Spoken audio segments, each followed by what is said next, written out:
actuelle.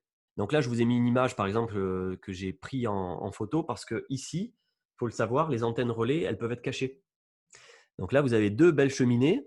On se dit: «Bah, c'est super, il doit avoir une VMC, la chaudière de l'immeuble, c'est super». En fait, c'est en carton-pâte ou je sais pas en quoi c'est fait. Mais j'ai les personnes qui avaient pris en photo, l'installation et en fait, les opérateurs ont posé les antennes relais et ensuite ont dissimulé avec des cheminées. Alors, est-ce que c'est pour faire joli? Je sais pas. Ou est-ce que c'est pour dissimuler les choses? Je sais pas aussi, mais je me fais mon idée, vous faites votre idée à vous. Simplement, c'est important de savoir qu'il existe, heu, un site internet. Alors, je vais vous montrer ça. Donc, il y a par exemple le site qui s'appelle Antenne Mobile. Donc, c'est un site super intéressant. Je vais vous mettre Marseille, tiens, puisque je vous parlais de Marseille tout à l'heure. Hop, donc vous tapez ici dans géolocalisation, ici, vous tapez l'adresse et vous voyez une carte apparaître. Donc, vous mettez carrément la rue, le numéro de votre maison, enfin, etc. Et ce qui est génial avec ce site, c'est que on peut régler ce que vous voulez voir. C'est-à-dire, vous voyez, vous pouvez cocher 2G, 3G, 4G et 5G. Donc, si volontairement j'enlève 2G, 3G et 4G, j'aurai plus que les antennes 5G. Donc, ce site, normalement, il est censé référencer toutes les antennes qui sont posées. Et Je là, ne en sais fait, on pas a des antennes de Orange, quoi. C'est Orange qui pose déjà les 5G, là. exactement. Ah ouais. Donc, quand vous cliquez sur le bouton, donc oui, effectivement, vous voyez que dans la légende, c'est orange. Et vous voyez ici qu'il y a bien mentionné 5G, donc entre 3700 et 3800 MHz. Donc là, les personnes qui sont autour d'ici savent qu'il y a une antenne 5G. Je ne sais pas si elle est encore active parce que, bon, il y a Il y marqué a marqué activé. activé, oui. Il y a marqué activé, mais comme il y a tout confondu, là, il y Hein. a la 3G, 4G, il y a tout le reste. LTE, c'est 4G. Vous voyez, donc on ne sait pas très bien si la 5G en particulier est active, mais de toute façon, c'est qu'une question de temps. C'est comme le Linky aujourd'hui, dans certains endroits du Voilà, monde, c'est pas 5G encore activé. 3700 à 3800 MHz en plein milieu. C'est ça, vous l'avez pile ici. Donc ça permet, ce site, c'est vraiment très intéressant, ça vous permet, de cocher. Donc si vous voulez voir s'il y a toutes les antennes, bien sûr, quand vous mettez tout, vous voyez que là, par exemple, pardon, j'ai reculé un peu vite. La personne qui habite à cet endroit-là, allez, faisons un exemple. La personne qui habite ici, la rue Villeneuve, elle a une antenne ici, une antenne juste là, une antenne à droite, une antenne à gauche, en dessous. Vous voyez, donc elle est vraiment quadrillée par ces antennes relais. Vous en avez un autre qui s'appelle Carto Radio. Carto Radio, on vous le mettra en description, en descriptif. Là aussi, vous tapez votre adresse. Je vais mettre la même. Ici, vous avez la possibilité, donc imaginons que vous habitez là où il y a le carré rouge, hein, c'est là où j'ai mis l'adresse. Vous avez en bas à droite une petite règle. Vous cliquez dessus, vous cliquez sur l'antenne, vous allez jusqu'à vous. Et là, vous voyez à quelle distance est l'antenne. Vous voyez que là, elle est à 48 mètres 67, donc c'est très intéressant de pouvoir savoir l'orientation de cette antenne, la distance, pardon. Ensuite, quand vous cliquez en haut à droite, là, vous avez configurer l'affichage. Donc, de toute façon, je vais faire une vidéo sur YouTube spécifique pour vraiment voir tout ce qu'il y a à voir sur les antennes relais, parce que sinon, ça va durer trop longtemps et puis il y a beaucoup de choses à voir. Et finalement, vous allez voir, enfin, ne vous inquiétez pas, souvent on se dit: «Oh là là, il y a tellement de choses à voir que tant pis, je fais comme si je ne voyais pas». Non, enfin, je vous conseille vraiment de regarder ça parce que finalement, une fois qu'on s'y intéresse, c'est toujours le même jargon, c'est toujours les mêmes fréquences, c'est toujours les mêmes choses. Donc il suffit de s'y intéresser 3 minutes et au bout d'un moment, vous allez trouver ça simple. Et là, quand vous ouvrez les réglages, vous avez affiché la direction des antennes.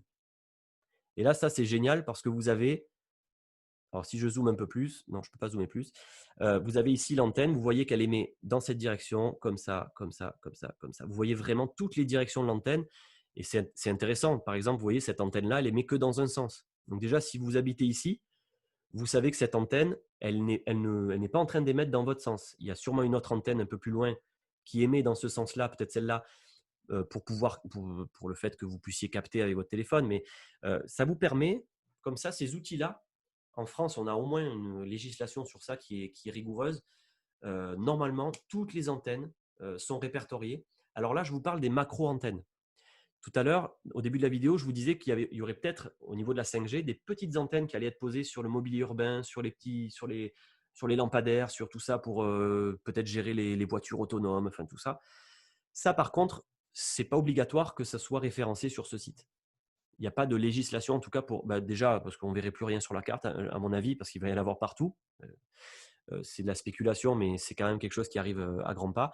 Et voilà, donc c'est ce site-là, très intéressant pour vous parce qu'il va vous permettre déjà de taper votre adresse et de voir un petit peu dans quel environnement vous êtes.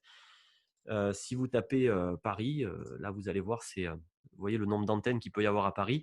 Et vous voyez que sur les antennes, vous avez des chiffres. Par exemple ici, 6. C'est-à-dire que sur cette antenne, il y a 6 fonctionnements différents. C'est-à-dire qu'il y a plusieurs choses. Il y a le truc pour la SNCF. Il y a, il y a plein de choses. Il y a tellement de choses qu'on ne peut pas tout détailler, ça ne sert à rien. Enfin, vous zoomerez et vous verrez qu'est-ce qu'il y a exactement. Et puis, vous voyez les opérateurs, vous voyez qu'est-ce qu'ils envoient exactement comme génération de fréquences, etc. Voilà, je vous invite vraiment à regarder ce site.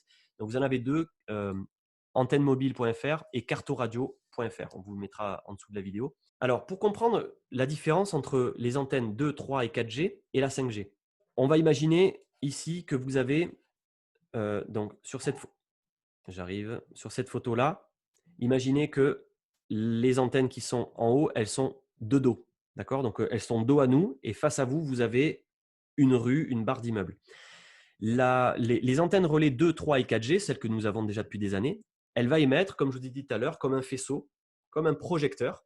Et donc, les personnes qui sont dans l'environnement de ce projecteur, dans la direction de ce projecteur, vont recevoir les ondes de cette antenne, etc. La grosse différence avec la 5G, c'est que la 5G, elle va émettre en carré et elle ne va pas émettre comme un projecteur qui projette en permanence son rayonnement. Elle va émettre en fait par des petits faisceaux qui vont balayer. Donc là, je vous ai mis 3 flèches, mais il faudrait en mettre 8 parce qu'il y a 8 faisceaux qui vont balayer en permanence tout ce carré. Donc ça va faire un quadrillage et qui le balaye, cet encadrement, il va le balayer en 20 millisecondes. C'est-à-dire que 5 fois par seconde, vous allez recevoir 8 faisceaux. Donc 8 faisceaux x 5, hein, vous faites le calcul. Et donc tout ce quadrillage-là, il est très différent par rapport à la 2, 3 et 4G parce que ça veut dire que vous allez être bombardé de toute manière par ces… En plus, ce qu'il faut savoir, je fais une petite parenthèse, c'est que le corps, ce qu'il n'aime pas, c'est quand c'est périodique. C'est-à-dire que si je vous fais quelque chose, si je te crie dans les oreilles Sylvano une fois, bon, tu vas supporter, tu vas peut-être me mettre une baffe, mais tu vas supporter. Si c'est en permanence et en plus que je te le fais à 20 millisecondes, donc comme ça pendant 1 heure, au bout d'un moment, tu vas péter un câble. Et donc là, c'est le même principe. Notre corps, on ne le sent pas trop parce que c'est quand même invisible et on n'est pas tous sensibles, électro-hypersensibles.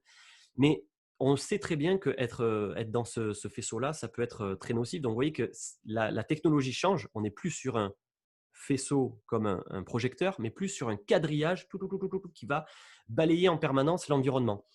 Et la chose supplémentaire, c'est que lorsque vous allez demander à l'antenne relais de fonctionner, donc si vous émettez un appel, vous passez un appel, ces 8 faisceaux en fait, qui passent en permanence, c'est pour chercher si vous êtes en communication, c'est pour chercher si vous avez besoin de l'antenne.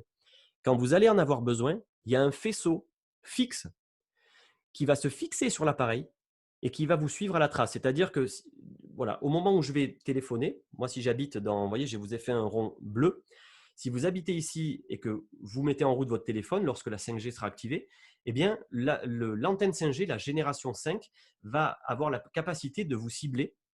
Elle va pouvoir cibler et elle va pouvoir vous suivre. C'est-à-dire que si vous vous déplacez d'une fenêtre à l'autre, ou d'un appartement à l'autre, ou dans la rue où vous marchez, eh bien, vous allez être suivi tac, tac, tac, tac, par le faisceau. Alors, c'est génial au niveau technologie. Hein. Du coup, ça capte vraiment mieux. Au niveau du débit, etc., c'est parfait, etc. Mais bon, là, après, on a l'habitude sur cette chaîne d'entendre beaucoup de choses.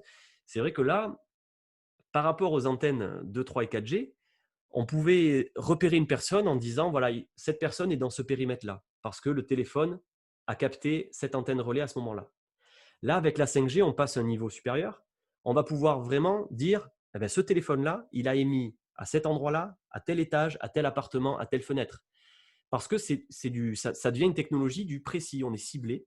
Donc, on va peut-être avoir les caméras de reconnaissance faciale, tout ça. Eh bien, on aura aussi voilà, la 5G qui va pouvoir, mais alors, vous cibler au centimètre près, ce portable, ou la personne qui a le portable, elle est là. Et en plus, on peut vous suivre avec. Donc, voilà ce qu'il faut comprendre sur une des choses que la 5G va différencier avec les 2, 3 et 4G. Rappelez-vous que les ondes électromagnétiques, elles sont nocives.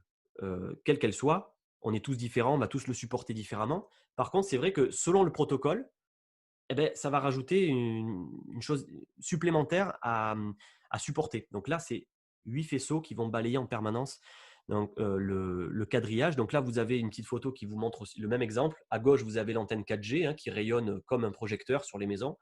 À droite, vous avez la 5G macro parce que c'est les grosses antennes. Je vous rappelle qu'il y aura les petites antennes, je ne sais pas où, peut-être sur le mobilier urbain. Et là, vous voyez qu'elle peut cibler les voitures et le suivre pendant son déplacement, suivre la personne, là, le monsieur qui est en train de téléphoner, suivre les appartements, etc.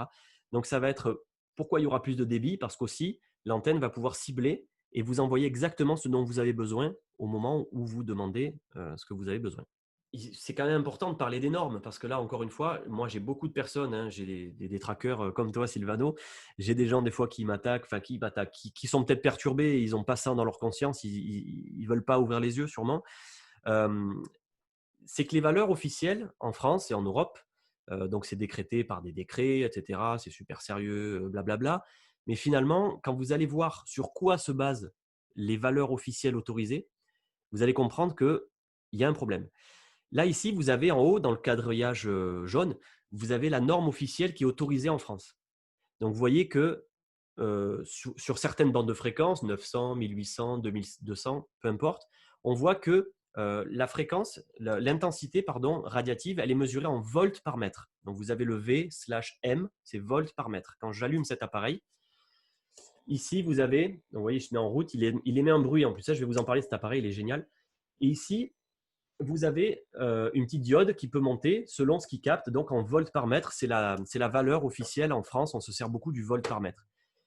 Et comment ils ont fait pour décréter que c'est 41,9 ou 58,5 ou 61 volts par mètre qu'il ne faut pas dépasser? Parce qu'ils ont fait des études et ces études se basent sur l'échauffement. C'est-à-dire qu'à partir de cette intensité de volts par mètre, vos cellules, nos cellules, commencent à bouillir. C'est-à-dire qu'elles commencent à chauffer. Ils ont vérifié qu'en dessous de ces valeurs, tout va bien, ça ne chauffe pas, en tout cas sur le laps de temps qu'ils ont défini, c'est sur 6 minutes, donc c'est très peu. Mais au-dessus de 41 volts par mètre, par exemple, pour les 900 MHz, eh bien, vous commencez à chauffer comme un micro-ondes. Il faut se rappeler que votre micro-ondes, il émet des fréquences, il chauffe avec des fréquences électromagnétiques à 2400 MHz. Donc, vous voyez qu'on est très proche. Et d'ailleurs, le 2400 MHz, c'est ce qui est utilisé par votre Wi-Fi. Donc, votre boîtier Wi-Fi, c'est un petit micro-ondes, sauf qu'il n'est pas dans une boîte et il émet en permanence. Alors, super, ça permet de capter Internet, mais ça veut dire qu'on utilise la même technologie que pour chauffer les aliments. Bon, petite parenthèse sur le micro-ondes, si vous pouvez le jeter par la fenêtre, vous ne l'offrez même pas à votre pire ennemi parce que ça vous ferait du mal à vous-même. Le micro-ondes, voilà, bon, on n'y reviendra pas, mais vous comprenez mon point de vue. Donc, les normes qui sont décrétées sur l'échauffement, ça veut dire qu'on a omis tout ce qu'il y a avant, c'est-à-dire tous les effets de dysfonctionnement, tous les effets de perturbation que ça peut avoir sur le cerveau, sur le cœur, qui sont des organes électromagnétiques. Je vous rappelle que pour mesurer le cœur, on utilise un électrocardiogramme. Pour mesurer le fonctionnement du cerveau, on utilise un électroencéphalogramme. Ça veut dire qu'on mesure les ondes émises par notre propre corps, parce que notre corps émet des ondes. Et moi, ce qui m'inquiète dans ce tableau, c'est que ça date du 3 mai 2002. Ils Ouais. n'ont pas révisé ça depuis. Non. Voilà. Non, et puis j'imagine que s'ils pouvaient augmenter tout ça, ils le feraient, parce qu'on comprend bien que plus la norme est haute, mieux ça leur permet d'installer des antennes partout. Et en bas, il y a marqué norme obsolète inadaptée au risque selon les conclusions de Bioinitiative 2007. C'est quoi? C'est ça. Alors, la norme bioinitiative, c'est les chercheurs dont je vous parlais tout à l'heure, le rapport bioinitiative. Donc, c'est un rapport qui est basé sur plus de 1800 études scientifiques effectuées dans le monde. Et ce rapport complète les 1500 études qu'il y avait en 2007. Donc, en 2012 et en 2007, il y a eu des études, des méta-études faites sur le sujet. Et ces personnes, elles n'ont pas pris en compte que l'échauffement, parce que ça serait vraiment, c'est vraiment trop, comment dire, c'est pas assez pointu. La santé, c'est pas juste un échauffement. Forcément, quand vous montez à 42 degrés parce que vous êtes sous des ondes, c'est qu'il y a un blême. Par contre, avant d'échauffer nos cellules, il y a sûrement des réactions avant. Et eux, ils ont défini, donc j'ai récolté quelques points, mais vous pouvez avoir accès à ce rapport qui est sur Internet, qui est disponible, Bioinitiative. Il est en PDF, je crois, sur Google. Et vous avez donc des risques de gliome, des cancers, des tumeurs malignes du cerveau, des risques pour les spermatozoïdes, donc pour la reproduction avec les tablettes, les téléphones, les ordinateurs portables, des risques d'autisme. Ça, c'est extraordinaire quand on voit, vous allez voir, c'est fait sur des milliers d'enfants Et on voit que leur exposition chronique à ces rayonnements, notamment le Wi-Fi, augmente leur risque d'autisme, leur difficulté de concentration, etc. Et le dernier point en bas, où on voit même que certaines ondes électromagnétiques apportent notamment des dommages à l'ADN et aux gènes et ont un effet sur la mémoire, l'apprentissage, le comportement, l'attention, les cancers, les maladies. Enfin, ce rapport, il est accessible déjà, donc il faut le lire. Enfin, c'est très intéressant. Et surtout, il n'a aucun intérêt. Il n'a pas d'intérêt à vous dire que c'est mauvais. Pourquoi? Pour vous vendre quoi? Rien. Juste pour définir, pour montrer ce que peuvent faire les ondes sur le corps. Donc moi, quand je vois une étude, quand je vois qu'elle est financée par telle ou telle personne, c'est vrai que je me méfie. Quand je vois que c'est des chercheurs indépendants qui veulent chercher pour eux-mêmes et pour leur famille et pour le monde, hein, finalement, pour la petite pensée à professeur Raoult. Donc, quand on a ces personnes-là, c'est intéressant d'y regarder de plus près. Et donc, le rapport bioinitiative, effectivement, décrète donc ces normes de la valeur des autorités françaises comme obsolètes. Et moi et les personnes avec qui je travaille se basent beaucoup plus sur la baobiologie, ce qui est marqué en bas, BAU biologie. C'est la norme de la biologie allemande. Donc, c'est les Allemands qui sont beaucoup plus rigoureux sur ce point-là, qui définissent. Donc, c'est pas la norme officielle en Allemagne. Hein, je la connais pas. Je pense qu'elle est pareil. Hein, c'est l'Europe qui définit les normes officielles, comme vous avez en haut par le décret. Par contre, les normes de l'habitat, vous voyez que la différence entre 41 volts par mètre en haut et en bas, ce qui est défini comme aucune anomalie, 0,006 volts par mètre. Là, on est dans des rayonnements extrêmement bas. C'est possible de les avoir dans une maison, mais c'est quand même très difficile. En général, on se place beaucoup plus dans la faible anomalie. Vous voyez que la faible anomalie, elle est entre 0,006 et 0,061. Donc voilà, tout ça, c'est intéressant. Et les valeurs en bas sont vraiment à prendre en compte pour le vivant, pour la santé, pour les enfants en priorité, pour les personnes âgées, pour les personnes fatiguées et malades, mais aussi pour les personnes en bonne santé qui veulent la garder. Donc voilà, toutes ces normes, elles sont importantes à comprendre. Ne vous fiez pas aux normes officielles qui sont plutôt faites pour les poseurs d'antennes. Hein. Comme ça, c'est sûr, pour la téléphonie mobile, c'est plus facile que les normes soient larges. Fiez-vous plutôt à une… Moi, de toute façon, quand quelqu'un n'est pas d'accord avec moi, je lui dis, mais écoute, le principe de précaution ne t'empêche pas de vivre. Ce n'est pas parce que tu es à 0,06 volts par mètre que chez toi, tu vis à la bougie. Non, c'est faisable dans des environnements, ce n'est pas forcément en dépensant des milliers d'euros. Et moi, je suis hyper connecté, simplement, je privilégie le filaire, donc je suis branché en RJ45. Le Wi-Fi, je le mets que très rarement quand je veux imprimer quelque chose, parce que mon imprimante marche mieux en Wi-Fi. Mes enfants qui veulent parfois regarder la télé et se servir du Fire Stick, là, je ne sais pas si vous connaissez pour Amazon, c'est forcément avec du Wi-Fi parce que la télécommande fonctionne comme ça, on ne peut pas le désactiver. Donc, on peut toujours adapter notre vie de manière à s'exposer aux ondes électromagnétiques lorsqu'on en a vraiment besoin, lorsqu'on ne peut pas faire autrement. Mais c'est forcément faisable, enfin, c'est faisable, largement faisable de se prémunir de ces ondes électromagnétiques. Même si je me trompe, imaginons que des milliers de chercheurs se trompent, eh bien, au moins on aura appliqué le principe de précaution, ça ne nous aura pas changé la vie. Au contraire, on est dans un environnement où on peut se dire c'est plus sain. Après, moi, j'en suis persuadé que ça agit sur le corps parce que je le vois, moi, je le vois avec mes patients, hein, je le vois avec mes tests en biorésonance, je le vois avec mes appareils de mesure. Le sommeil des gens, les témoignages de tous les gens que j'ai sur une fois qu'ils ont réduit leur exposition aux ondes électromagnétiques, elle est extraordinaire. Je voulais vous montrer ça rapidement aussi. Les fréquences, je vous disais tout à l'heure que le corps émet lui-même des fréquences électromagnétiques. Donc, désolé pour la qualité, je ne sais pas si elle est bien. Mais vous voyez que par exemple, le cœur, on le mesure avec des appareils sérieux, avec des appareils officiels, si vous voulez. Ce n'est pas forcément sérieux, mais officiel. Eh bien, le cœur, il émet des fréquences entre 7,8 Hz et aussi une fréquence de à peu près 380 MHz.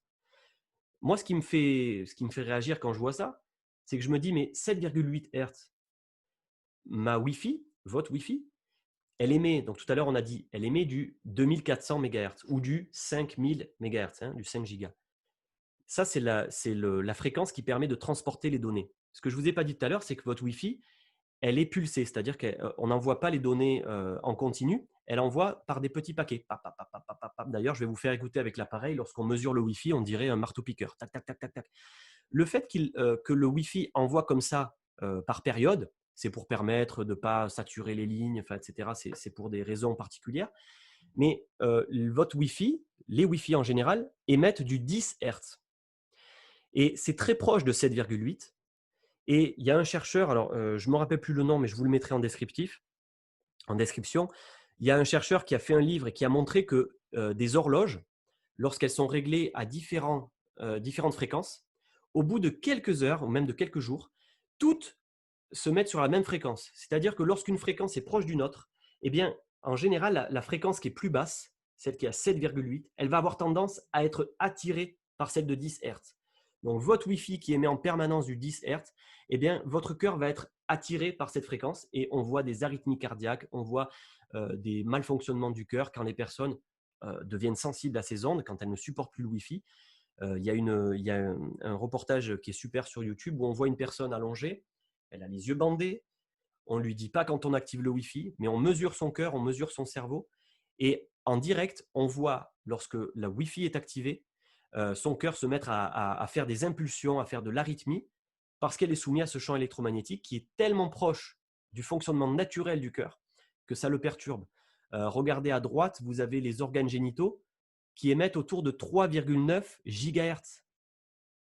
Et rappelez-vous, à quelle fréquence va fonctionner la nouvelle 5G? Eh bien, autour de 3,6 GHz. Donc, elle va aller de 3,4 à 3,8 ou 9.